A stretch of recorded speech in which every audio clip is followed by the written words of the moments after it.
السلام عليكم ورحمة الله تعالى وبركاته. رمضان كريم مبارك. دائما أواصل القراءة الصوتية لكتاب Les règles de la méthode sociologique Émile Durkheim. Chapitre 2. Dans la séance précédente, j'ai lu le chapitre 1 et dans cette séance, je vais lire le chapitre 2 intitulé Règles relatives à l'observation des faits sociaux. Alors, chapitre 2.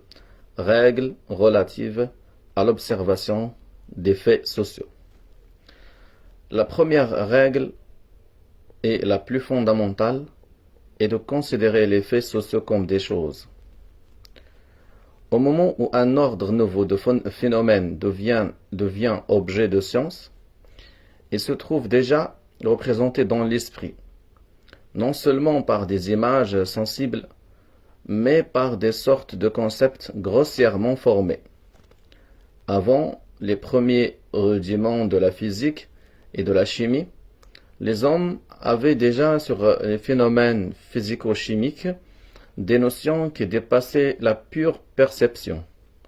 Telles sont par exemple celles que nous trouvons mêlées à toutes les religions.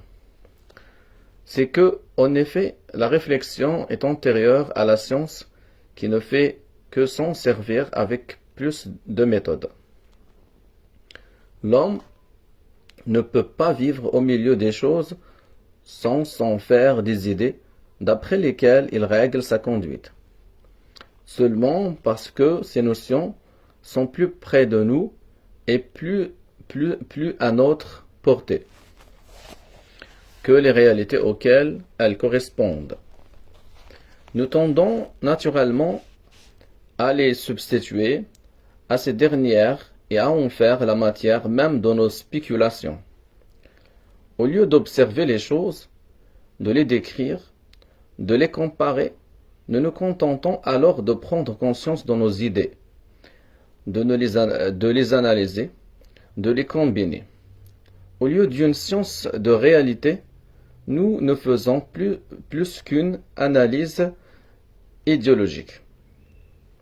Sans doute, cette analyse n'exclut pas nécessairement toute observation. On peut faire appel aux faits pour confirmer ces notions ou les conclusions qu'on en tire. Mais les faits n'interviennent alors que secondairement. À titre d'exemple ou de preuve confirmatoire, ils ne sont pas l'objet de la science. Celle-ci va des idées aux choses, non des choses aux idées. Il est clair que cette méthode ne saurait donner de résultats objectifs.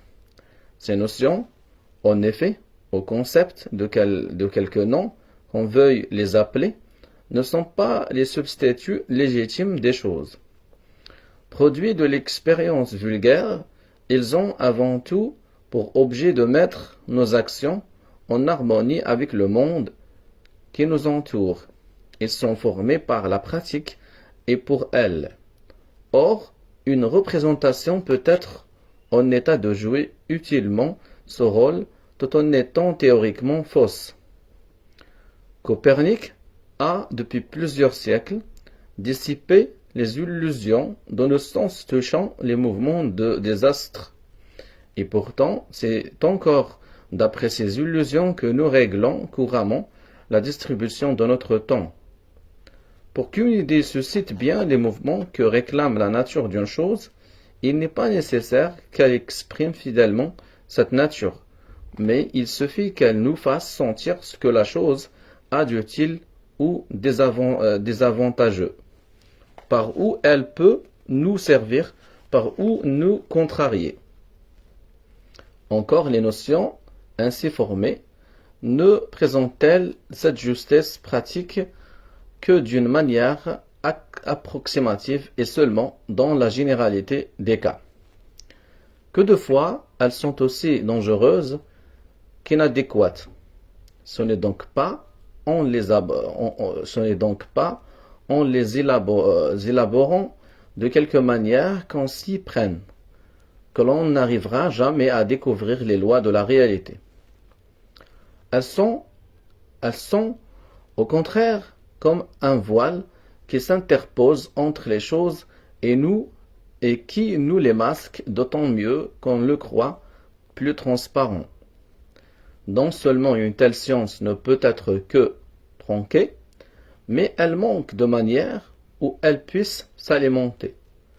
À peine existe-t-elle qu'elle disparaît, pour ainsi dire, et se transforme en art. En effet, ces notions sont censées contenir tout ce qu'il y a d'essentiel dans le réel, puisqu'on les confond avec le réel lui-même. Dès lors, elles semblent avoir tout ce qu'il faut pour nous mettre en état non seulement de comprendre ce qui est, mais de prescrire ce qui doit être et les moyens de l'exécuter. Car ce qui est bon, c'est ce qui est conforme à la nature des choses, ce qui est contraire est mauvais. Et les moyens pour atteindre l'un et fuir l'autre dérivent de cette même nature. Si donc nous la tenons d'emblée, l'étude de la réalité présente n'a plus d'intérêt pratique et comme si cet intérêt qui est la raison d'être de cette étude, celle-ci se trouve désormais sans but. La réflexion est ainsi incitée à se détourner de ce qui est l'objet même de la science, à savoir le présent et le passé, pour s'élancer d'un seul bond vers l'avenir. Au lieu de chercher à comprendre l'effet acquis et réalisé, elle entreprend immédiatement d'en réaliser de nouveaux, plus conformes aux fins poursuivies par les hommes. Quand on croit savoir en quoi consiste l'essence de la matière, on se met aussitôt à la recherche de la pierre philosophale. Cet empiètement de l'art sur la science, qui empêche celle-ci de se développer, est d'ailleurs facilité par les circonstances mêmes qui déterminent l'éveil de la réflexion scientifique. Car comme elle ne prend naissance que pour satisfaire à des nécessités vitales, elle se trouve tout naturellement orientée vers la pratique.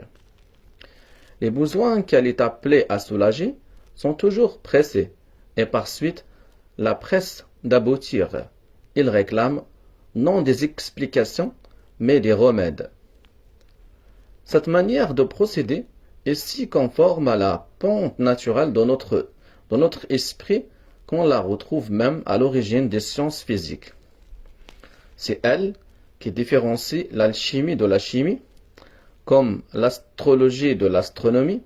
C'est par elle que Bacon caractérise la méthode que suivaient les savants de son temps et qu'il combat.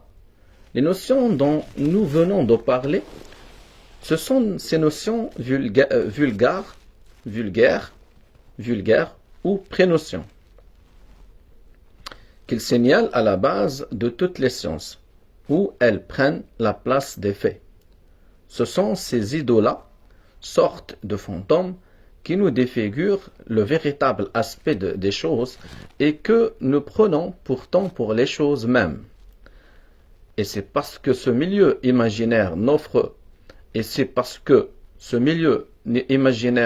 à l'esprit aucune résistance que celui-ci, ne se sentant contenu par rien, s'abandonne à des ambitions sans bornes et croit possible de construire, ou plutôt de reconstruire le monde par ses seules forces et au gré de ses désirs. Si l'on a été ainsi des sciences naturelles, à plus forte raison en devait-il être de même pour la sociologie. Les hommes n'ont pas attendu l'avènement de la science sociale pour se faire des idées sur le droit, la morale, la famille, l'État, la société même, car ils ne pouvaient s'en passer pour vivre. Or, c'est surtout en sociologie que ces prénotions, pour reprendre l'expression de Bacon, sont en état de dominer les esprits et de se substituer aux choses. En effet, les choses sociales ne se réalisent que par les hommes.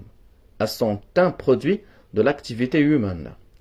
Elles ne paraissent donc pas être autre chose que la mise en œuvre d'idées, innées ou non, que nous portons en nous, que leur application aux diverses circonstances qui accompagnent les relations des hommes entre eux. L'organisation de la famille, du contrat, de la répression, de l'État, de la société apparaît ainsi comme un simple développement d'idées que nous avons sur la société, l'État, la justice, etc. Par conséquent, ces faits et leurs analogues semblent n'avoir de réalité que dans et par les idées qui en sont le germe et qui deviennent dès lors la matière propre de la sociologie.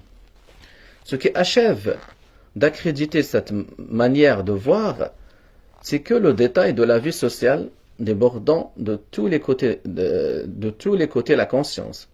Celle-ci n'en a pas une perception assez forte pour en sentir la réalité, n'ayant pas en nous d'attache assez solide ni assez prochaine.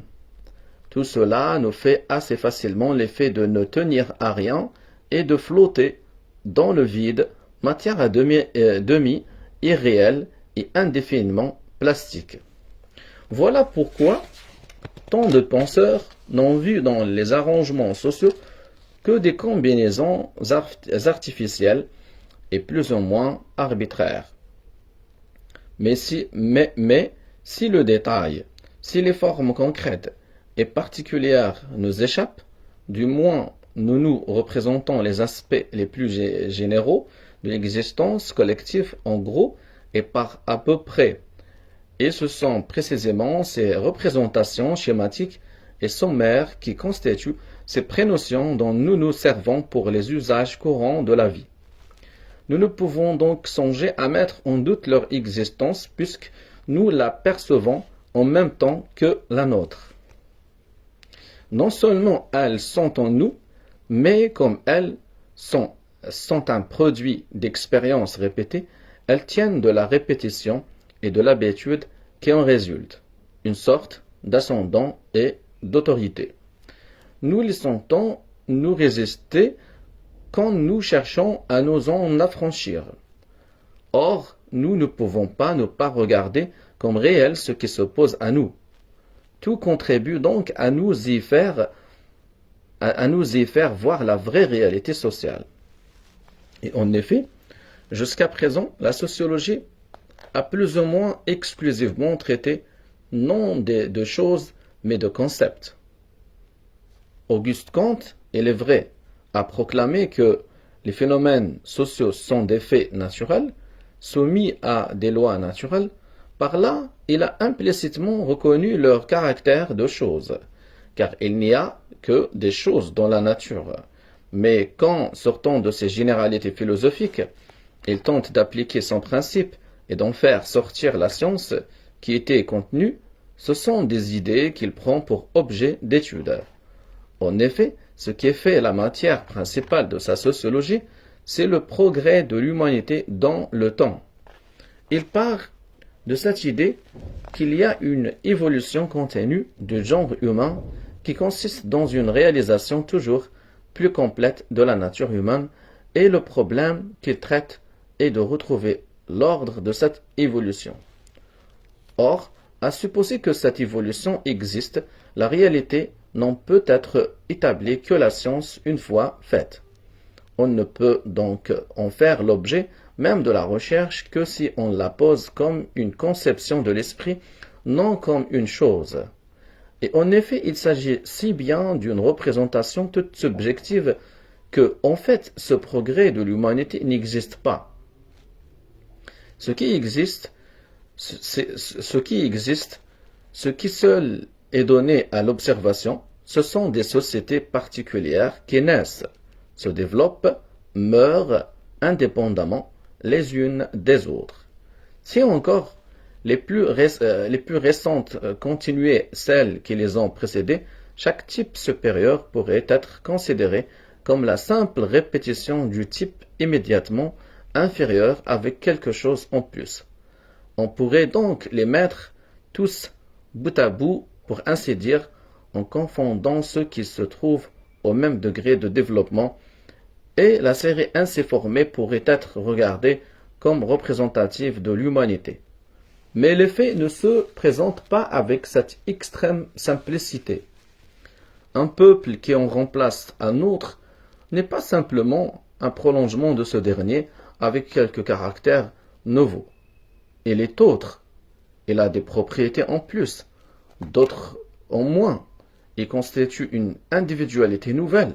Et toutes ces individualités distinctes, étant hétérogènes, ne peuvent pas se fondre en une même série continue, ni surtout en une série unique. Car la suite des sociétés ne saurait être figurée par une ligne géométrique. Elle ressemble plutôt à un arbre dont les rameaux se dirigent dans des sens divergents. En somme, comme appris pour Kant a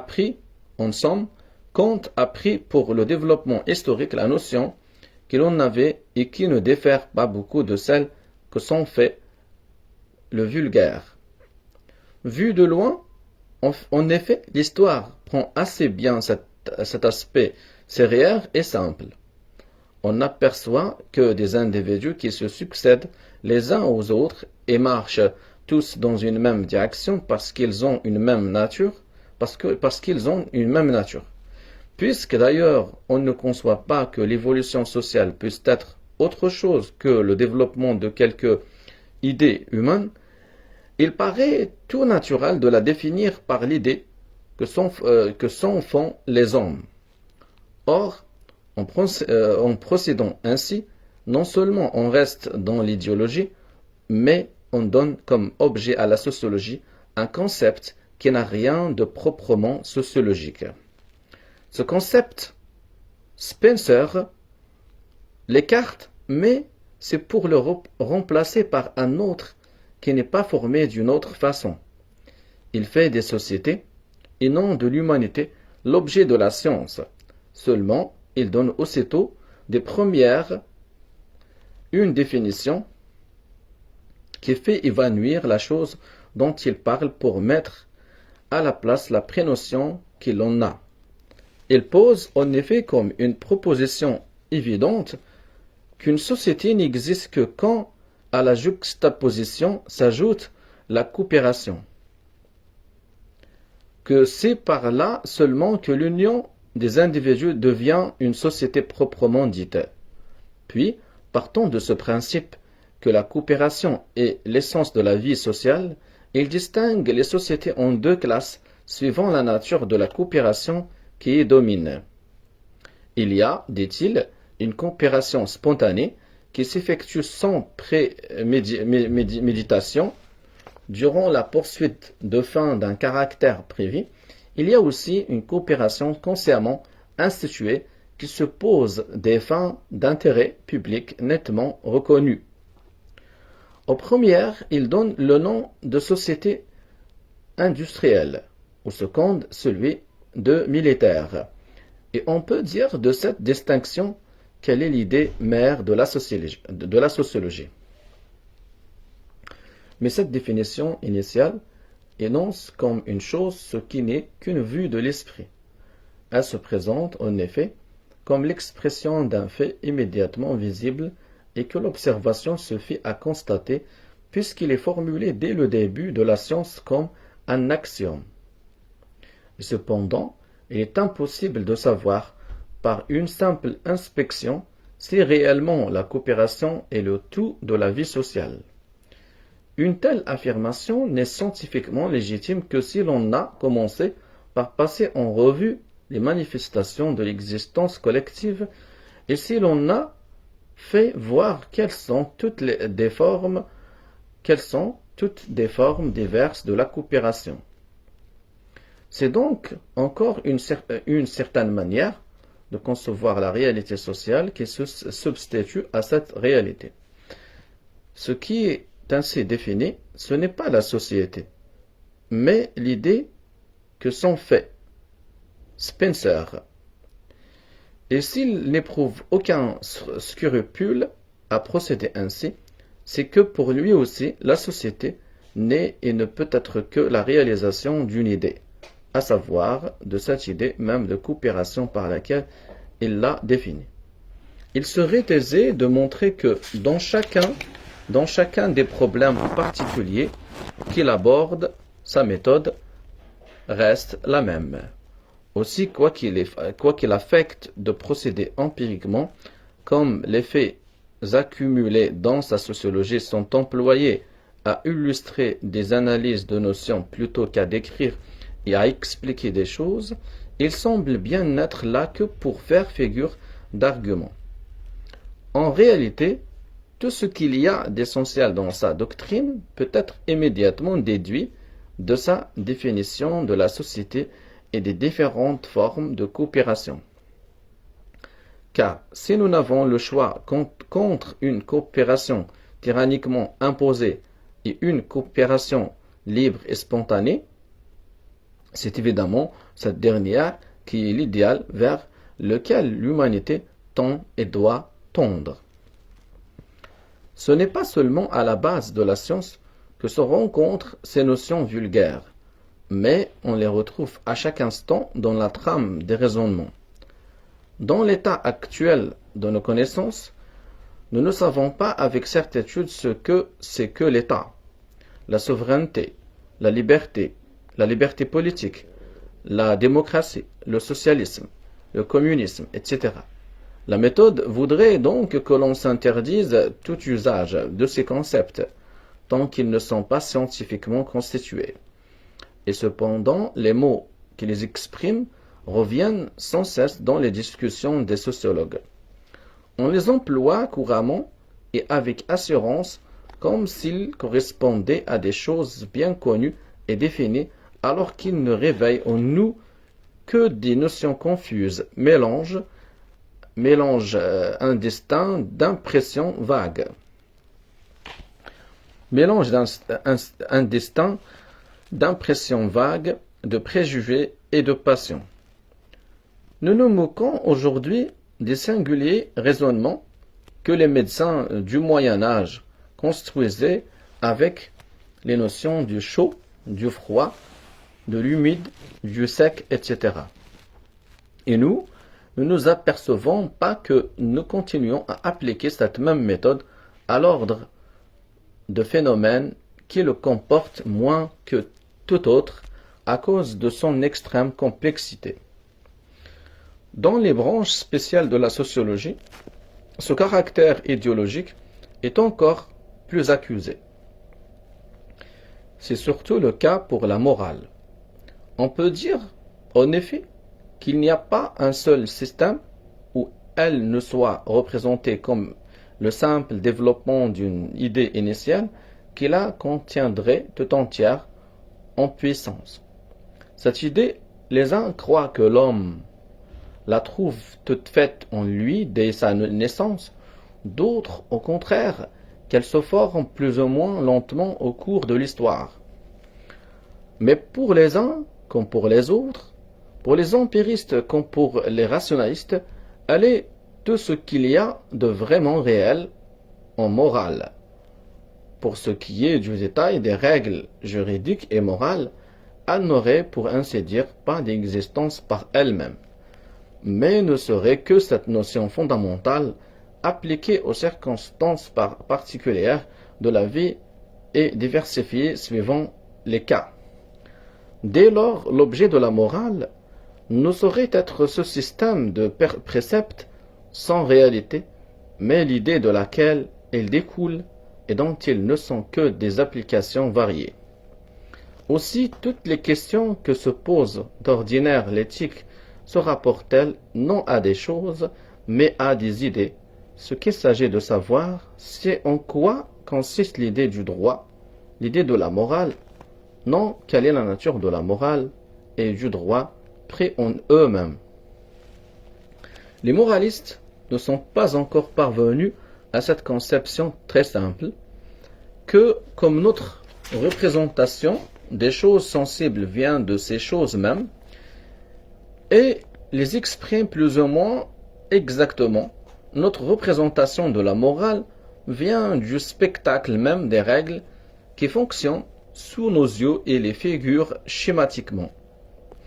que par conséquent, ce sont ces règles et non la vue sommaire que nous en avons qui forment la matière de la science, de même que la physique a pour objet les corps tels qu'ils existent, non l'idée que s'en fait le vulgaire.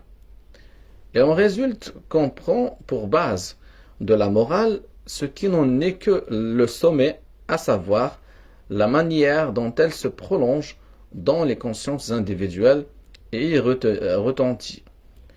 Et ce n'est pas seulement dans les problèmes les plus généraux de la science que cette méthode est suivie.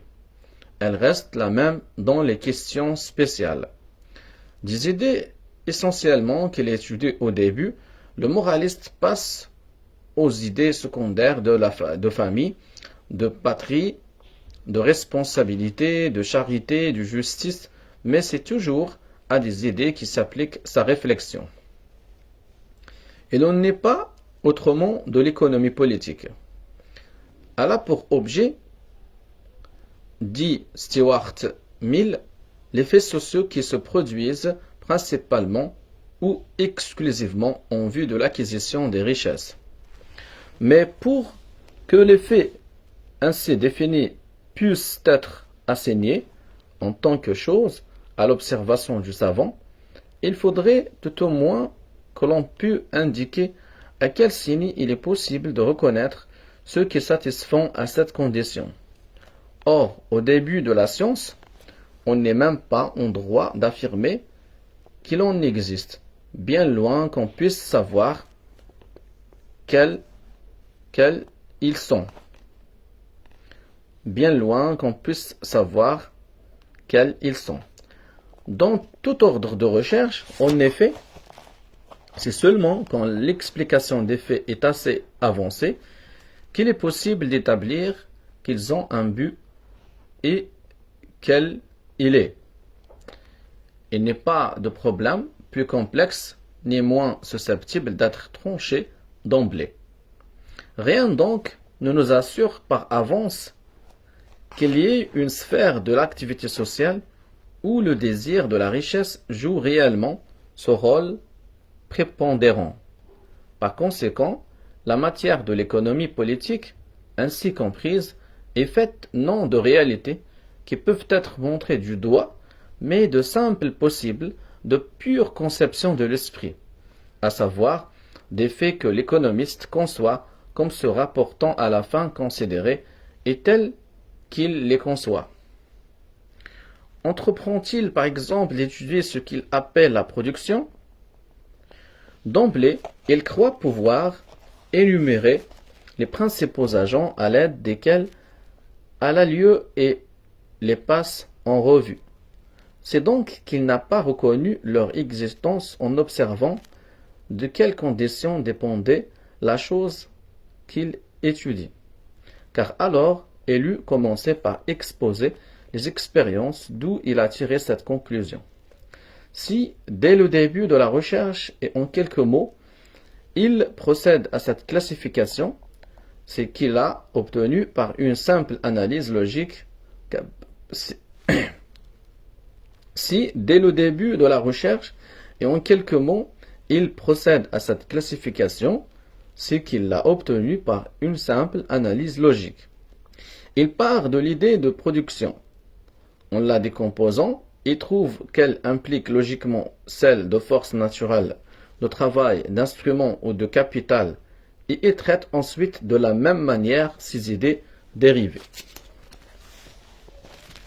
La plus fondamentale de toutes les théories économiques, celle de la valeur, est manifestement construite d'après cette même méthode.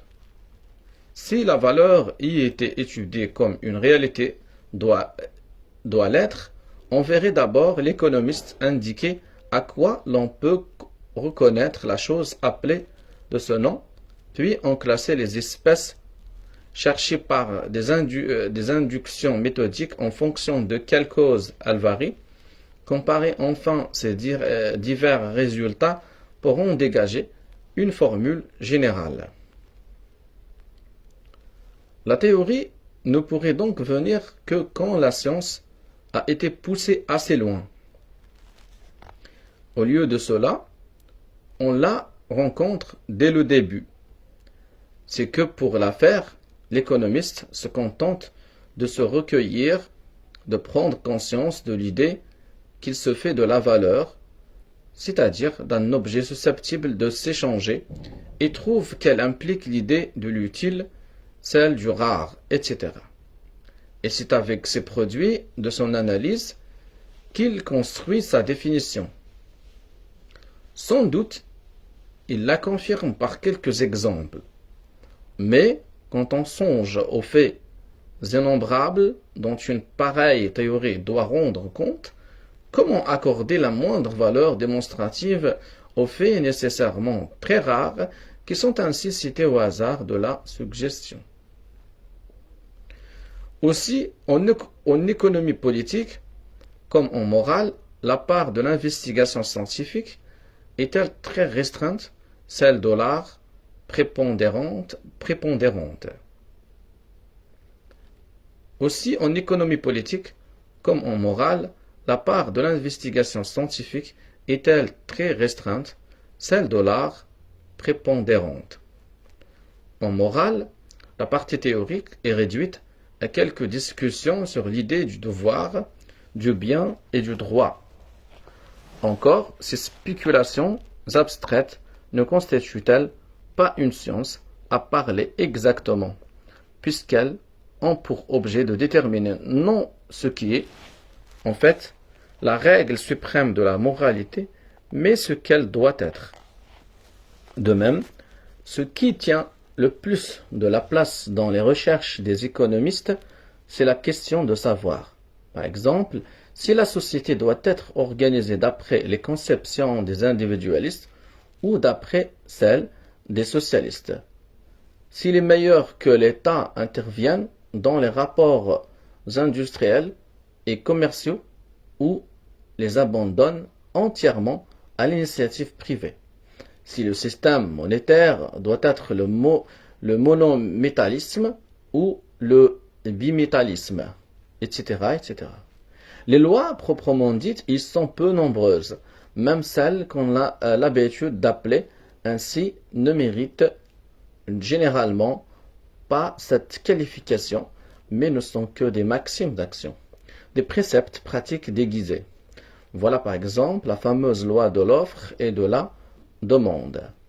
Elle n'a jamais été établie inductivement, comme expression de la réalité économique. Jamais aucune expérience, aucune comparaison méthodique n'a été instituée pour établir que, en fait, c'est suivant cette loi que procèdent les relations économiques. Tout ce qu'on a pu faire et tout ce qu'on a fait, c'est de démontrer dialectiquement que les individus doivent procéder ainsi. S'ils entendent bien leurs intérêts, c'est que toute autre manière de faire leur serait nuisible et impliquerait de la part de ceux qui s'y prêteraient une véritable aberration logique. Il est logique que les industries les plus productives soient les plus recherchées, que les détenteurs des produits les plus demandés et les plus rares les vendent au plus haut prix. Mais cette nécessité toute logique ne ressemble en rien à celle que présentent les vraies lois de la nature. Celles-ci expriment les rapports suivants lesquels les faits s'enchaînent réellement, non la manière dont il est bon qu'ils s'enchaînent. Ce que nous disons de cette loi peut être répété de toutes celles que l'école économique orthodoxe qualifie de naturelles et qui d'ailleurs ne sont guère que des cas particuliers de la précédente. Elles sont naturelles, si l'on veut, en ce sens qu'elles énoncent les moyens qu'il est ou qu'il peut paraître naturel d'employer pour atteindre telle fin supposée. Mais elles ne doivent pas être appelées de ce nom, si par loi naturelle on entend toute manière d'être de la même nature, inductivement constatée. Elles ne sont, en somme, que des conseils de sagesse pratique. Et si l'on a pu, plus ou moins spécieusement les présenter comme l'expression même de la réalité, c'est que, à tort ou à raison, on a cru pouvoir supposer que ces conseils étaient effectivement suivis par la généralité des hommes et dans la généralité des cas. Et cependant, les phénomènes sociaux sont des choses et doivent être traités comme des choses. Pour démontrer cette proposition, il n'est pas nécessaire de philosopher sur leur nature, de discuter les analogies qu'ils présentent avec les phénomènes des règnes inférieurs.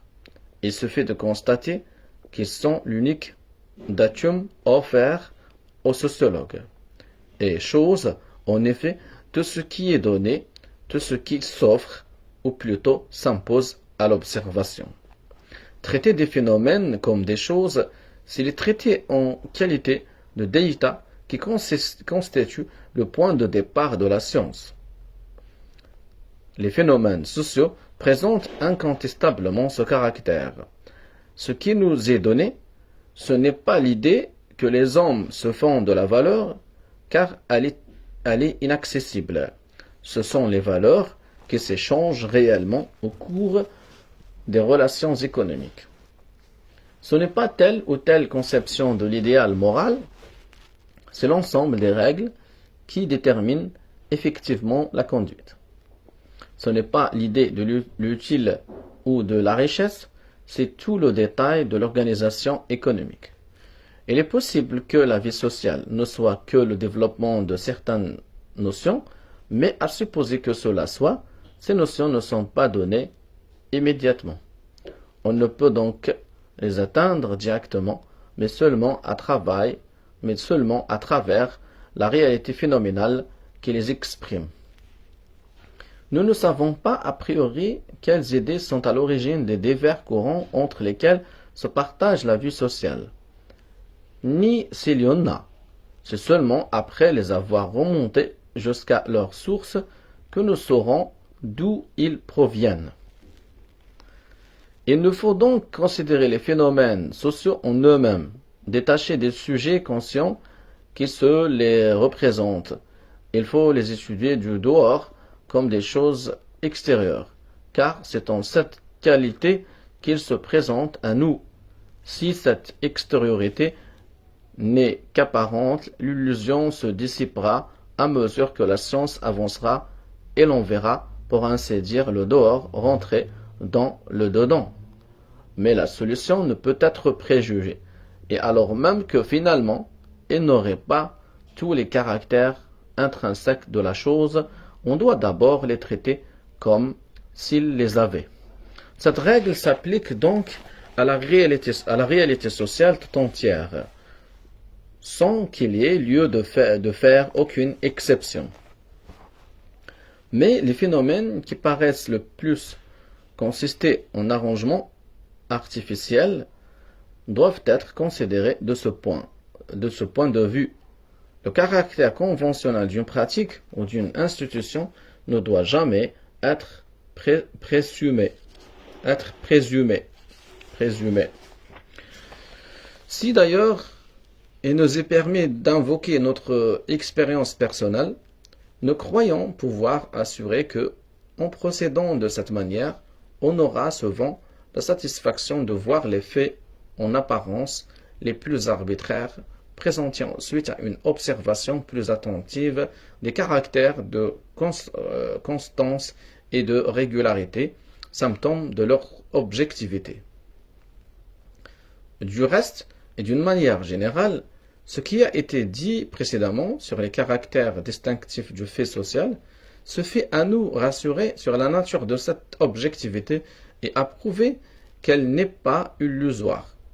En effet, on reconnaît principalement une chose à ce signe, qu'elle ne peut pas être modifiée par un simple décret de la volonté. Ce n'est pas qu'elle soit réfractaire à toute modification, mais pour y produire un changement, il ne se fait pas de le vouloir. Il faut encore un effort plus ou moins laborieux, dû à la résistance qu'elle nous oppose et qui d'ailleurs ne peut pas toujours être vaincu. Or, nous avons vu que les faits sociaux ont cette propriété. Bien loin qu'ils soient un produit de notre volonté, ils la déterminent du dehors. Ils consistent comme en des moules en lesquels ils consistent comme en des moules en lesquels nous sommes nécessités à couler nos actions. Souvent même, cette nécessité est telle que nous ne pouvons pas y échapper. Mais alors même que nous parvenons à en triompher, l'opposition que nous rencontrons suffit à nous avertir que nous sommes en présence de quelque chose qui ne dépend pas de nous. Donc, en considérant les phénomènes sociaux comme des choses, nous ne ferons que nous conformer à leur nature. En définitive, la réforme qu'il s'agit d'introduire en sociologie est de tout point identique à celle qui a transformé la psychologie dans ces 30 dernières années. De même que Kant et Spencer déclarent que les faits sociaux sont des faits de nature, sans cependant les traiter comme des choses, les différentes écoles empiriques avaient, depuis longtemps, reconnu le caractère naturel des phénomènes psychologiques, tout en constituant à leur appliquer une méthode purement idéologique. En effet, les empiristes, non moins que leurs adversaires, procédaient exclusivement par introspection. Or, les faits que l'on n'observe que sur soi-même sont trop rares, trop fuyants, trop malléables pour pouvoir s'imposer aux notions correspondantes que l'habitude a fixées en nous et leur faire la loi. Quand donc ces dernières ne sont pas soumises à notre contrôle, rien ne leur fait contrepoids. Par suite, elles prennent la place des faits et constituent la matière de la science. Aussi, ni Locke ni Condillac n'ont-ils considéré les phénomènes psychiques objectivement. Ce n'est pas la sensation qu'ils étudient, mais une certaine idée de la sensation. C'est pourquoi, quoique à de certains égards, ils aient préparé l'avènement de la psychologie scientifique, celle-ci n'a vraiment pris naissance que beaucoup plus tard, quand on fut enfin parvenu à cette conception que les états de conscience peuvent et doivent être considérés du dehors et non du point de vue de la conscience qui les éprouve. Telle est la grande révolution qui s'est accomplie en ce genre d'études. Tous les procédés particuliers, toutes les méthodes nouvelles dont on a enrichi cette science ne sont que des moyens divers pour réaliser plus complètement cette idée fondamentale. C'est ce même progrès qui reste à faire à la sociologie. Il faut qu'elle passe du stade subjectif, qu'elle n'a encore guère dépassé, à la phase objective. Ce passage y est d'ailleurs moins difficile à effectuer qu'en psychologie. En effet, les faits psychiques sont naturellement donnés comme des états du sujet dont ils ne paraissent même pas séparables.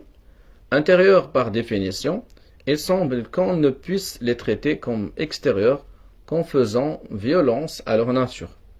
Ils font non seulement un effort d'abstraction, mais tout un ensemble de procédés et d'artifices pour arriver à les considérer de ce biais. Au contraire, les faits sociaux ont bien plus naturellement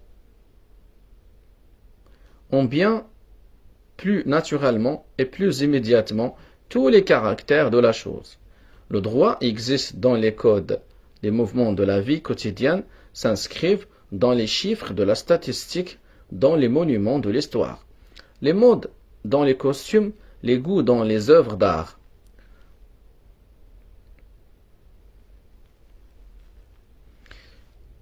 Ils tendent, en vertu de leur nature même, à se constituer en dehors des consciences individuelles. Ils tendent, en vertu de leur nature même, à se constituer en dehors des consciences individuelles. puisque- puisqu'il les domine. Pour les voir sous leur aspect de choses, il n'est donc pas nécessaire de les torturer avec ingéniosité. De ce point de vue, la sociologie a sur la psychologie un sérieux avantage qui n'a pas été aperçu jusqu'ici et qui doit en hâter le développement. Les faits sont peut-être plus difficiles à interpréter parce qu'ils sont plus complexes, mais ils sont plus faciles à atteindre. La psychologie, au contraire, n'a pas seulement du mal à les élaborer, mais aussi à les saisir. Par conséquent, il est permis de croire que du jour où ce principe de la méthode sociologique sera unanimement reconnu et pratiqué, on verra la sociologie progresser avec une rapidité que la lenteur actuelle de son développement ne ferait guère supposer, et regagner même l'avance que la psychologie doit uniquement à son antériorité historique. Mais l'expérience de nos devanciers nous a montré que, pour assurer la réalisation pratique de la vérité qui vient d'être établie, il ne suffit pas d'en donner une démonstration théorique, ni même de s'en pénétrer. L'esprit est si naturellement enclin à la méconnaître qu'on retombera inévitablement dans les anciens errements si l'on se soumet à une discipline rigoureuse, dont nous allons formuler les règles principales, corollaires de la précédente. Le premier de ces corollaires est que il faut écarter systématiquement toutes les prénotions. Une démonstration spéciale de cette règle n'est pas nécessaire. Elle résulte de tout ce que nous avons dit précédemment. Elle est d'ailleurs la base de toute méthode scientifique. Le doute méthodique de Descartes n'en est au fond qu'une application. Si au moment où il va fonder la science, Descartes se fait une loi de mettre en doute toutes les idées qu'il a reçues antérieurement, c'est qu'il ne veut employer que des concepts scientifiquement élaborés, c'est-à-dire construits d'après la méthode qu'il institue. Tous ceux qu'il tient d'une autre origine doivent donc être rejetés, au moins provisoirement. Nous avons déjà vu que nous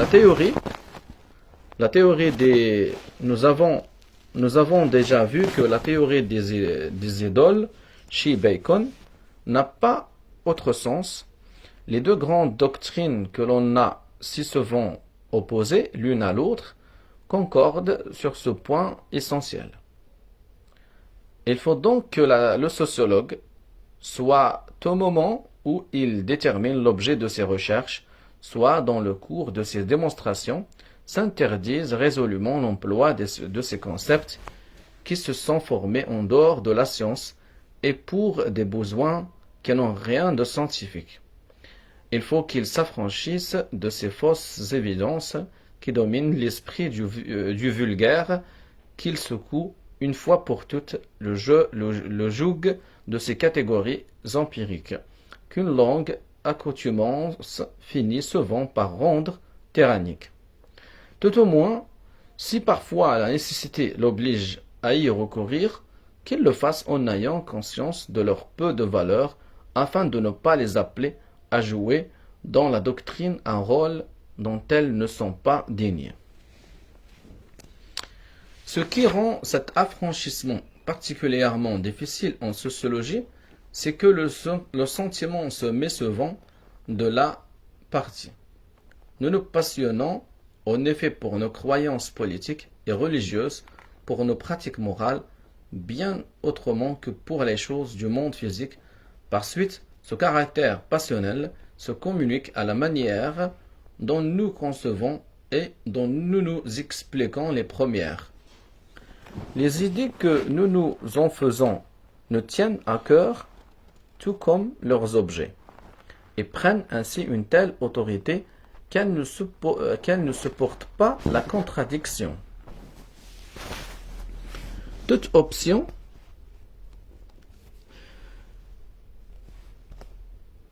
les idées que nous nous en faisons nous tiennent à cœur, tout comme leurs objets, et prennent ainsi une telle autorité qu'elles ne supportent pas la contradiction. Toute opinion qui les gêne est traitée en ennemi. Une proposition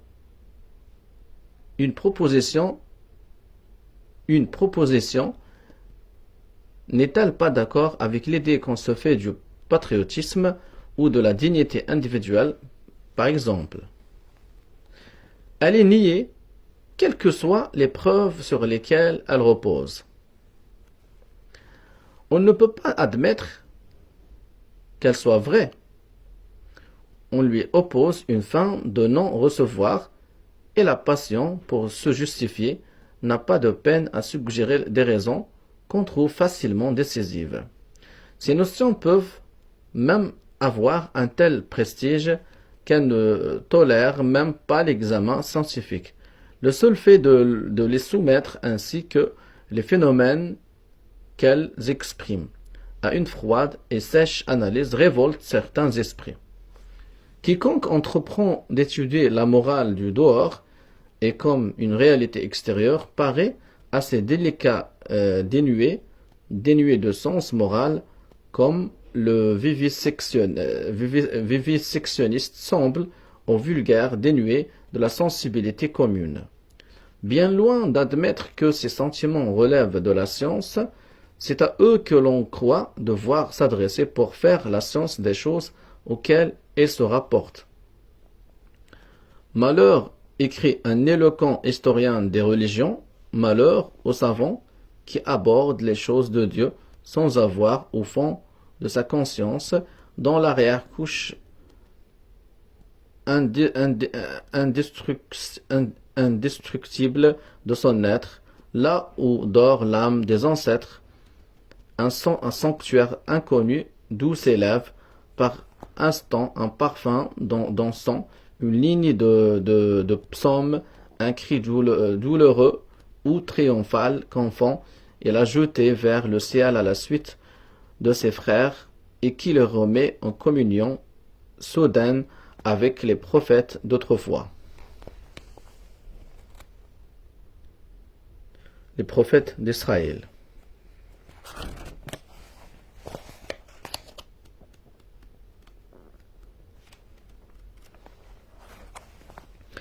On ne saurait s'élever avec trop de force contre cette doctrine mystique qui, comme tout mysticisme d'ailleurs, n'est au fond qu'un empirisme déguisé, négateur de toute science. Les sentiments qui ont pour objet les choses sociales n'ont pas de privilège sur les autres, car ils n'ont pas une autre origine. Ils se sont eux aussi formés historiquement, ils sont un produit de l'expérience humaine, mais d'une expérience confuse et inorganisée. Ils ne sont pas dus à je ne sais quelle anticipation transcendantale de la réalité, mais ils sont la résultante de toutes sortes d'impressions et d'émotions accumulées sans ordre, au hasard de circonstances, sans interprétation méthodique.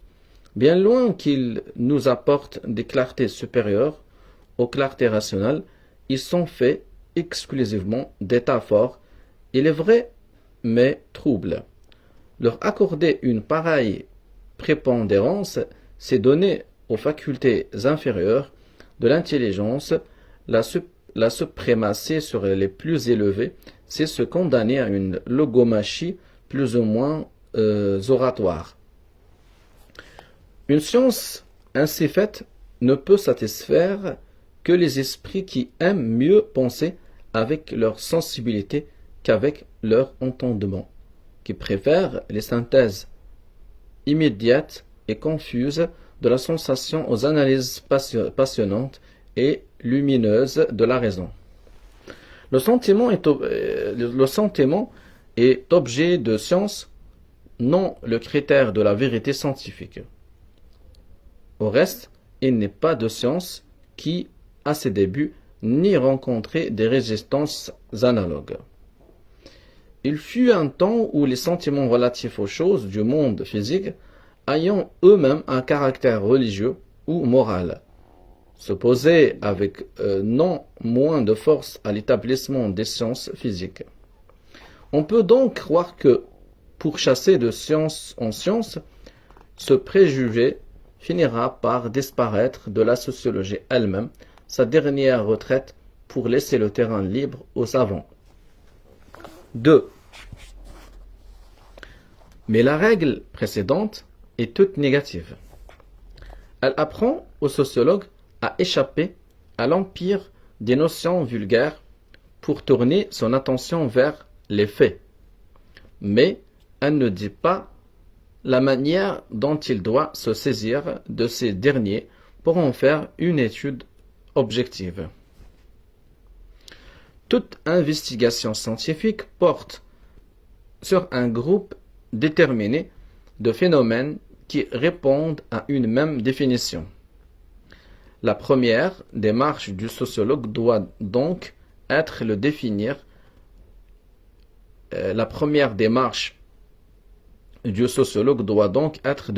les choses dont il traite, afin que l'on sache et qu'il sache bien de quoi il est question. C'est la première et la plus indispensable condition de toute preuve et de toute vérification. Une théorie, en effet, ne peut être contrôlée que si l'on sait reconnaître les faits dont elle doit rendre compte. De plus, puisque c'est par cette définition initiale qui est constituée l'objet même de la science, celui-ci sera une chose ou non, suivant la manière dont cette définition sera faite. Pour qu'elle soit objective, il faut évidemment qu'elle exprime les phénomènes en fonction non d'une idée de l'esprit, mais de propriétés qui leur sont inhérentes. Il faut qu'elle les caractérise par un élément intégrant de leur nature, non par leur conformité à une notion plus ou moins idéale. Or, au moment où la recherche va seulement commencer, alors que les faits n'ont encore été soumis à aucune élaboration, les seuls de leur caractère qui puissent être atteints sont ceux qui se trouvent assez extérieurs pour être immédiatement visibles. Ceux qui sont situés plus profondément sont sans doute plus essentiels. Leur valeur explicative est plus haute, mais ils sont inconnus à cette phase de la science et ne peuvent être anticipés que si l'on substitue à la réalité quelques conceptions de l'esprit. C'est donc parmi les premiers que doit être cherchée la matière de cette définition fondamentale.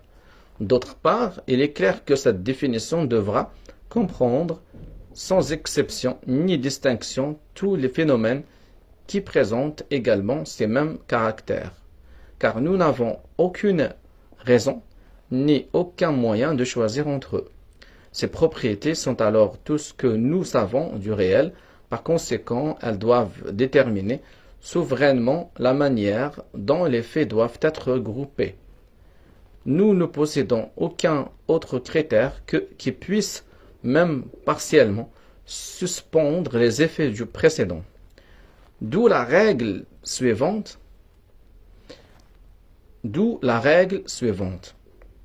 Ne jamais prendre pour objet de recherche qu'un groupe de phénomènes préalablement définis par certains caractères extérieurs qui leur sont communs et comprendre dans la même recherche tous ceux qui répondent à cette définition. Par exemple, nous constatons l'existence d'un certain nombre d'actes qui présentent tout ce caractère extérieur. Par exemple, nous constatons l'existence d'un certain nombre d'actes qui présentent tous ce caractère extérieur, que, une fois accomplis, ils déterminent de la part de la société cette réaction particulière qu'on nomme la peine. Nous en faisons un groupe sui generis auquel nous imposons une rubrique commune. Nous appelons crime tout acte puni et nous faisons du crime ainsi défini l'objet d'une science spéciale, la criminologie. De même, nous observons à l'intérieur de toutes les sociétés connues l'existence d'une société partielle, reconnaissable, associée, extérieure, qu'elle est formée d'individus consanguins pour la plupart les uns des autres et qui sont unis entre eux par des liens juridiques.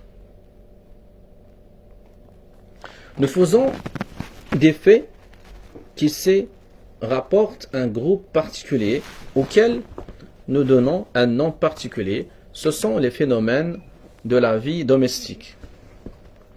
Nous appelons famille tout agrégat de ce genre et nous faisons de la famille ainsi définie l'objet d'une investigation spéciale qui n'a pas encore reçu de dénomination déterminée dans la terminologie sociologique. Quand plus tard on passera de la famille en général aux différents types familiaux, on appliquera la même règle. Quand on abordera par exemple l'étude du clan ou de la famille maternelle ou de la famille patriarcale, on commencera par les définir et d'après la même méthode. L'objet de chaque problème, qu'il soit général ou particulier, doit être constitué suivant le même principe.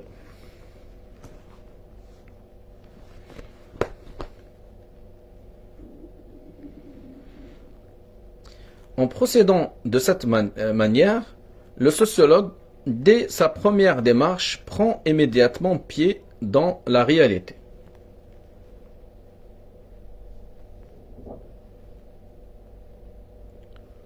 En effet, la façon dont les faits sont ainsi classés ne dépend pas de lui, de la tournure particulière de son esprit, mais de la nature des choses.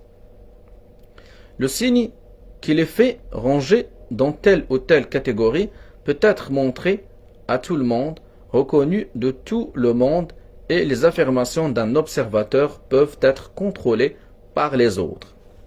Il est vrai que la notion ainsi constituée ne cadre pas toujours, ou même ne cadre généralement pas avec la notion commune. Par exemple, il est évident que pour le sens commun, les faits de libre pensée ou les manquements de l'étiquette, si régulièrement et si sévèrement punis dans une multitude de sociétés, ne sont pas regardés comme des crimes, même par rapport à des sociétés. De même, un clan n'est pas une famille, dans l'acception usuelle du mot. De même, un clan n'est pas une famille, dans l'acception usuelle du mot. Mais il n'importe, car il ne s'agit pas simplement de découvrir un moyen qui nous permette de retrouver assez sûrement les faits auxquels s'appliquent les mots de la langue courante et les idées qu'ils traduisent. Ce qu'il faut, alors on va chercher un mot.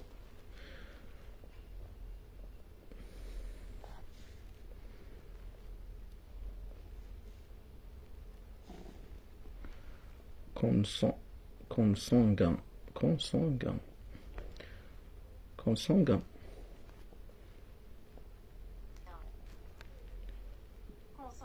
Voilà, consanguin. Voilà.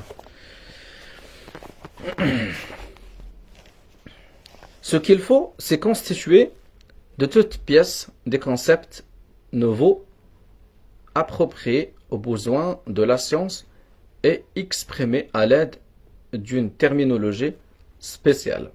Ce n'est pas, sans doute, que le concept vulgaire soit inutile aux savants, il sert l'indicateur. Ce n'est pas, sans doute, que le concept vulgaire soit inutile aux savants, il sert d'indicateur. Par lui, nous sommes informés qu'il existe quelque part un ensemble de phénomènes qui sont réunis sous une même appellation et qui, par conséquent, doivent vraisemblablement avoir des caractères communs, même comme il n'est jamais sans avoir eu quelque contact avec les phénomènes. Il nous indique parfois, mais en gros, dans quelle direction ils doivent être recherchés.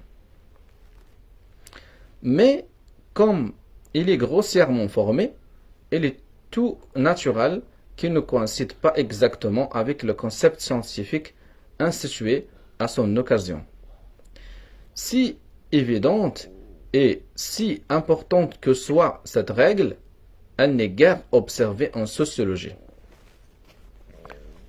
Précisément parce qu'il y est traité de choses dont nous parlons sans cesse, comme la famille, la propriété, le crime, etc. Il paraît le plus souvent inutile aux sociologues d'en donner une définition préalable et rigoureuse. Nous sommes tellement habitués à nous servir de ces mots qui reviennent à tout instant dans le cours des conversations qu'il semble inutile de préciser le sens dans lequel nous les prenons. On s'en réfère simplement à la notion commune.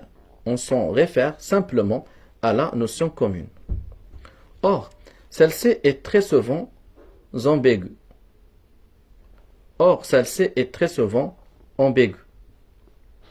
Cette ambiguïté fait qu'on réunit sous un même nom et dans une même explication des choses en réalité très différentes. De là proviennent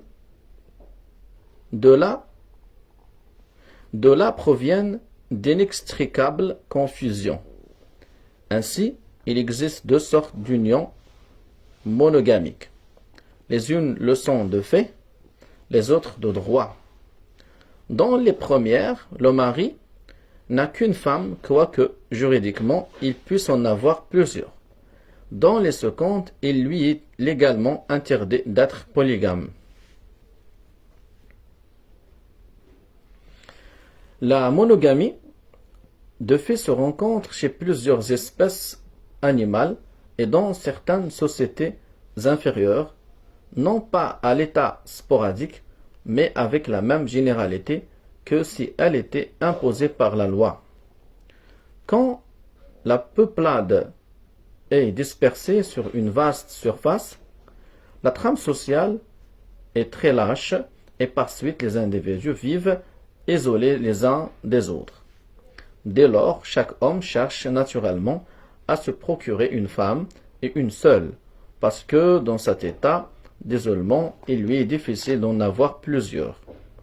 La monogamie obligatoire, au contraire, ne s'observe que dans les sociétés les plus élevées. Ces deux espèces de sociétés conjugales ont donc une signification très différente et pourtant le même mot sert à les désigner, car on dit couramment de certains animaux qu'ils sont monogames, quoiqu'il n'y ait chez eux rien qui ressemble à une obligation juridique. Or, Spencer, abordant l'étude du mariage, emploie le mot de monogamie sans le définir avec son sens usuel et équivoque. Il en résulte que l'évolution du mariage lui paraît présenter une incompréhensible anomalie, puisqu'il croit observer la forme supérieure de l'union sexuelle dès les premières phases du développement historique, alors qu'elle semble plutôt disparaître dans la période intermédiaire pour réapparaître ensuite. Il en conclut qu'il n'y a pas de rapport régulier entre le progrès social en général et l'avancement progressif vers un type parfait de vie familiale. Une définition opportune eût parvenu cette erreur. Dans d'autres cas, on prend bien soin de définir l'objet sur lequel va porter la recherche, mais au lieu de comprendre dans la définition et de grouper sous la même rubrique tous les phénomènes qui ont les mêmes propriétés extérieures, on fait entre eux un triage. On en choisit certains sortes d'élite et que l'on regarde comme ayant seul le droit d'avoir ces caractères. Quant aux autres, on les considère comme ayant usurpé ces signes distinctifs et on n'en tient pas compte. Mais il est aisé de prévoir que l'on ne peut obtenir de cette manière qu'une notion subjective est tronquée. Cette élimination, en effet, ne peut être faite que d'après une idée préconçue, puisque au début de la science, aucune recherche n'a pu encore établir la réalité de cette usurpation, à supposer qu'elle soit possible. Les phénomènes choisis ne peuvent avoir été retenus que parce qu'ils étaient, plus que les autres, conformes à la conception idéale que l'on se faisait de cette sorte de réalité. Par exemple, Monsieur Garofalo, au commencement de sa criminologie, démontre fort bien que le point de départ de cette science doit être la notion sociologique du crime. Seulement pour constituer cette notion, il ne compare pas indistinctement tous les actes qui, dans les différents types sociaux, ont été réprimés par des peines régulières, mais seulement certains d'entre eux, à savoir ceux qui offensent la partie moyenne et immuable du sens moral. Quant aux sentiments moraux, qui ont disparu dans la suite de l'évolution, ils ne lui paraissent pas fondés dans la nature des choses pour cette raison qu'ils n'ont pas réussi à se maintenir par suite. Les actes qui ont été réputés criminels parce qu'il les violait lui semblent n'avoir dû cette dénomination qu'à des circonstances accidentelles et plus ou moins pathologiques. Mais c'est en vertu d'une conception toute personnelle de la moralité qu'il procède à cette élimination. Il part de cette idée que l'évolution morale, prise à sa source même ou dans les environs, roule toutes sortes de scories et d'impuretés qu'elle élimine ensuite progressivement et qu'aujourd'hui seulement elle est parvenue à se débarrasser de tous les éléments avantistes qui, primitivement, ont troublé le cours. Mais ce principe n'est ni un axiome évident, ni une vérité démontrée. Ce n'est qu'une hypothèse que rien même ne justifie. Les parties variables du sens moral ne sont pas moins fondées dans la nature des choses. Dans la nature des choses que les parties immuables, les variations par lesquelles ont passé les premières témoignent seulement que les choses elles-mêmes ont varié. En zoologie, les formes spéciales aux espèces inférieures ne sont pas regardées comme moins naturelles que celles qui se répètent à tous les degrés de l'échelle animale. De même, les actes taxés de crimes par les sociétés primitives et qui ont perdu cette qualification sont réellement criminels par rapport à ces sociétés, tout comme ceux que nous continuons à réprimer aujourd'hui. Les premiers correspondent aux conditions changeantes de la vie sociale, les seconds aux conditions constantes, mais les uns ne sont pas plus artificiels que les autres. Il y a plus. Alors même que ces actes auraient indûment revêtu le caractère criminologique, néanmoins, ils ne devraient pas être séparés radicalement des autres, car les formes morbides d'un phénomène ne sont pas d'une autre nature que les formes normales, et par conséquent, il est nécessaire d'observer les premières comme les secondes pour déterminer cette nature. La maladie ne s'oppose pas à la santé, ce sont deux variétés du même genre et qui s'éclairent mutuellement. C'est une règle depuis longtemps reconnue et pratiquée en biologie comme en psychologie et que le sociologue n'est pas moins tenu de respecter. À moins d'admettre qu'un même phénomène puisse être dû tantôt à une cause et tantôt à une autre, c'est-à-dire à moins de nier le principe de causalité. Les causes qui impriment à un acte, mais d'une manière anormale, le signe distinctif du crime ne saurait différer en espèces de celles qui produisent normalement le même effet. Elles s'en distinguent seulement en degrés ou parce qu'elles n'agissent pas dans le même ensemble de circonstances. Le crime anormal est donc encore un crime et doit par suite entrer dans la définition du crime. Aussi, qu'arrive-t-il? C'est que M. Garofalo prend pour le genre ce qui n'est que l'espèce ou même une simple variété. Les faits auxquels s'applique sa formule de la criminalité ne représentent qu'une infime minorité parmi ceux qu'elle devrait comprendre, car elle ne convient ni au crime religieux, ni au crime contre l'étiquette, le cérémonial, la tradition, etc. Qui, ils ont disparu dans nos codes modernes, remplissent, au contraire, presque tout le droit pénal des sociétés antérieures. C'est la même faute de méthode qui fait que certaines observations refusent aux sauvages toute espèce de moralité. Ils partent de cette idée que notre morale est la morale. Or, il est évident qu'elle est inconnue des peuples primitifs, ou qu'elle n'y existe qu'à l'état rudimentaire. Mais cette définition est arbitraire. Appliquons notre règle et tout change. Pour décider si un précepte est moral ou non, nous devons examiner s'il présente ou non le signe extérieur de la moralité. Ce signe consiste dans une sanction répressive diffuse, c'est-à-dire dans un blâme de l'opinion publique qui venge toute violation du précepte. Toutes les fois que nous sommes en présence d'un fait qui présente ce caractère, nous n'avons pas le droit de lui dénier la qualification de morale, car c'est la preuve qu'il est de même nature que les autres faits moraux. Or, non seulement des règles de ce genre se rencontrent dans les sociétés inférieures, mais elles y sont plus nombreuses que chez les civilisés.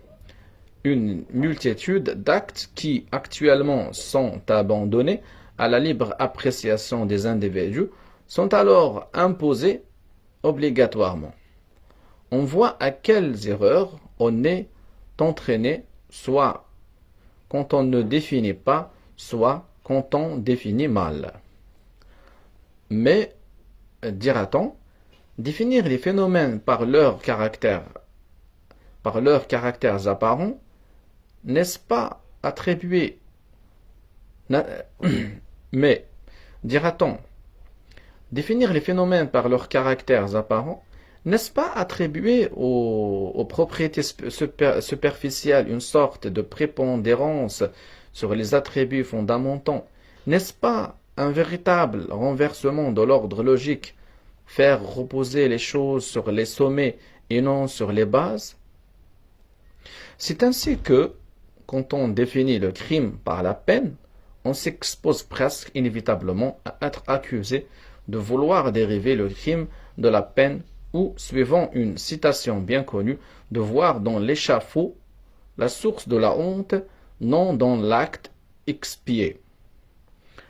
Mais le reproche repose sur une confusion, puisque la définition dont nous venons de donner, la règle est placée au commencement de la science. Elle ne saurait avoir pour objet d'exprimer l'essence de la réalité, elle doit seulement nous mettre en état d'y parvenir ultérieurement. Elle a pour unique fonction de nous faire prendre contact avec les choses, et comme celles-ci ne peuvent être atteintes par l'esprit que du dehors, c'est par leur dehors qu'elle les exprime. Mais elle ne les explique pas pour autant, elle fournit seulement le premier point d'appui nécessaire à nos explications. Non, certes, ce n'est pas la peine qui fait le crime, mais c'est par elle qu'il se révèle extérieurement à nous et c'est d'elle. Par conséquent, qu'il faut partir si nous voulons arriver à le comprendre. L'objection ne serait fondée que si ces caractères extérieurs étaient en même temps accidentels, c'est-à-dire s'ils n'étaient pas liés aux propriétés fondamentales. Dans ces conditions, en effet, la science, après les avoir signalés, n'aurait aucun moyen d'aller plus loin. Elle ne pourrait descendre plus bas dans la réalité puisqu'il n'y aurait aucun rapport entre la surface et le fond. Mais, à moins que le principe de causalité ne soit un vain mot, quand des caractères déterminés se retrouvent identiquement et sans aucune exception dans tous les phénomènes d'un certain ordre, on peut être assuré qu'ils tiennent étroitement à la nature de ces derniers et qu'ils en sont solidaires. Si un groupe donné d'actes présente également cette particularité qu'une sanction pénale y est attachée, c'est qu'il existe un lien intime entre la peine et les attributs constitutifs de ces actes. Par conséquent, si superficielles qu'elles soient, ces propriétés, pourvu qu'elles aient été méthodiquement observées, montrent bien au savant la voie qu'il doit suivre pour pénétrer plus au fond des choses. Elles sont le premier et indispensable anneau de la chaîne que la science déroulera ensuite au cours de ses explications. Puisque c'est par la sensation que l'extérieur des choses nous est donné, on peut donc dire en résumé, la science, pour être objective, doit partir non de concepts qui se sont formés sans elle, mais de la sensation. C'est aux données sensibles qu'elle doit directement emprunter les éléments de ses définitions initiales. Et en effet, il suffit de se représenter en quoi consiste l'œuvre de la science pour comprendre qu'elle ne peut pas procéder autrement. Elle a besoin de concepts qui expriment adéquatement les choses, telles qu'elles sont, non telles qu'il est utile à la pratique de les concevoir. Or, ceux qui se sont constitués en dehors de son action ne répondent pas à cette condition. Il faut donc qu'elle en crée de nouveau, et pour cela, qu'écartant les notions communes et les mots qui les expriment, elles reviennent à la sensation, matière première et nécessaire de tous les concepts. C'est de la sensation que se dégagent toutes les idées générales, vraies ou fausses, scientifiques ou non. Le point de départ de la science ou connaissance spéculative ne saurait donc être autre que celui de la connaissance vulgaire ou pratique. C'est seulement au-delà, dans la manière dont cette matière commune est ensuite élaborée, que les divergences commencent. 3. Mais la sensation est facilement subjective. Aussi est-il de règle dans les sciences naturelles d'écarter les données sensibles qui risquent d'être trop personnelles à l'observateur pour retenir exclusivement celles qui présentent un suffisant degré d'objectivité.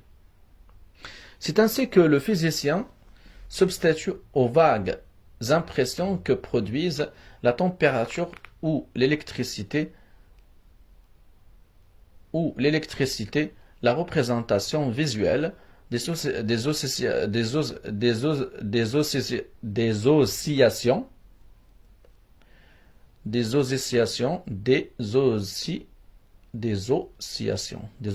voilà, c'est comme ça.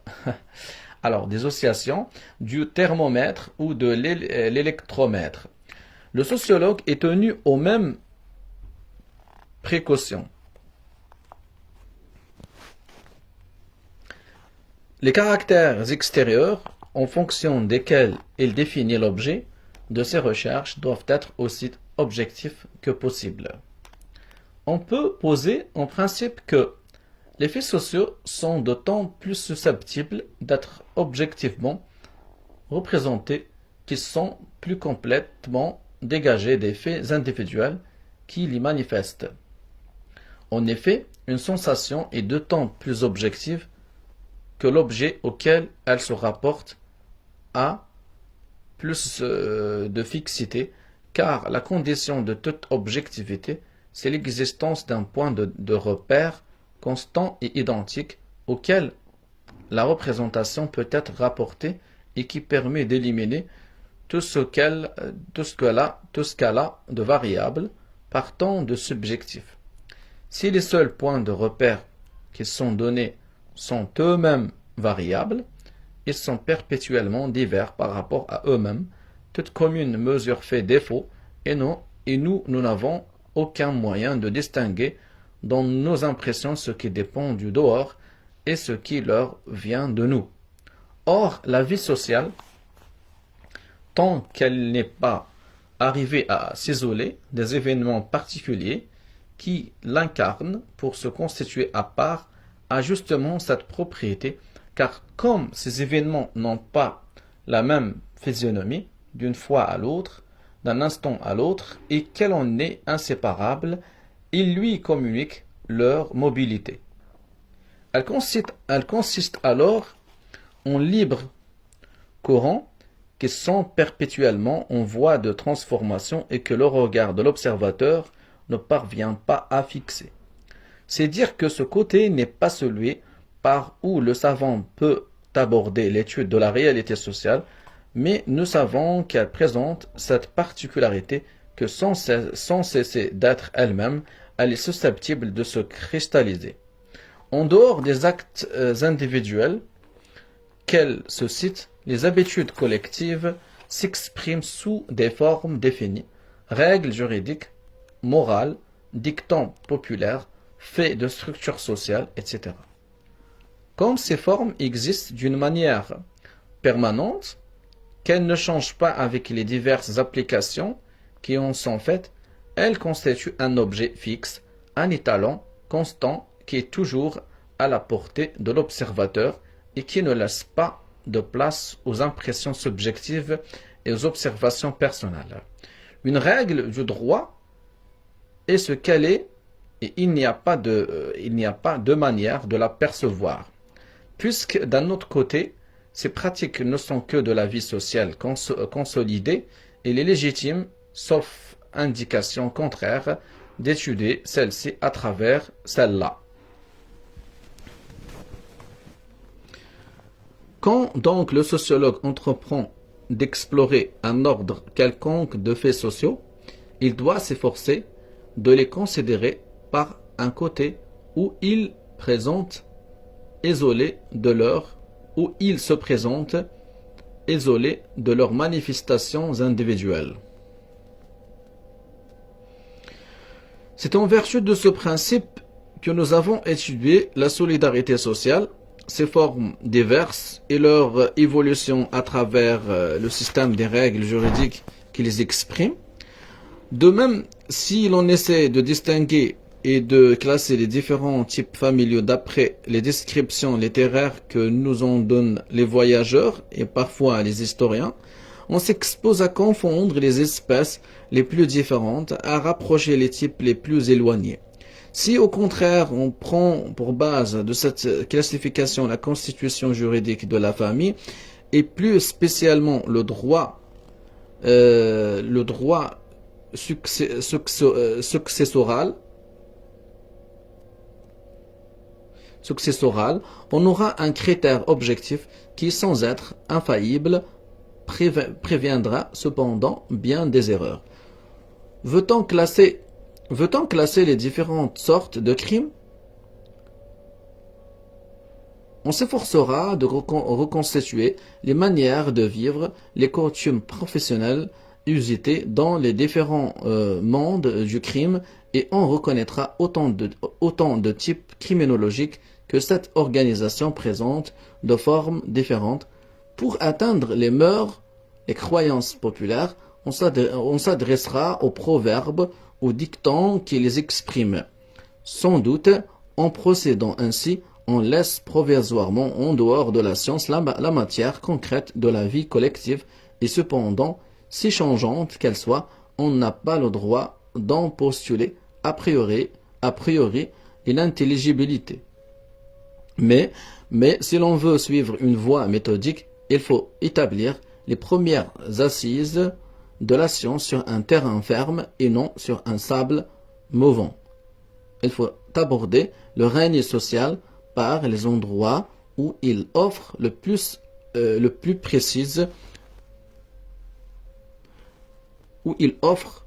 prise à l'investigation scientifique. C'est seulement ensuite qu'il sera possible de pousser plus loin la recherche et par des travaux d'approche progressifs d'insérer peu à peu cette réalité fuyante dont l'esprit humain ne pourra jamais peut-être se saisir complètement. Voilà, j'arrive à la fin de la lecture de ce chapitre, deuxième chapitre. Dans la prochaine séance, je vais attaquer le chapitre 3, intitulé « Règles relatives à la distinction du normal et du pathologique ». Salam alaikum.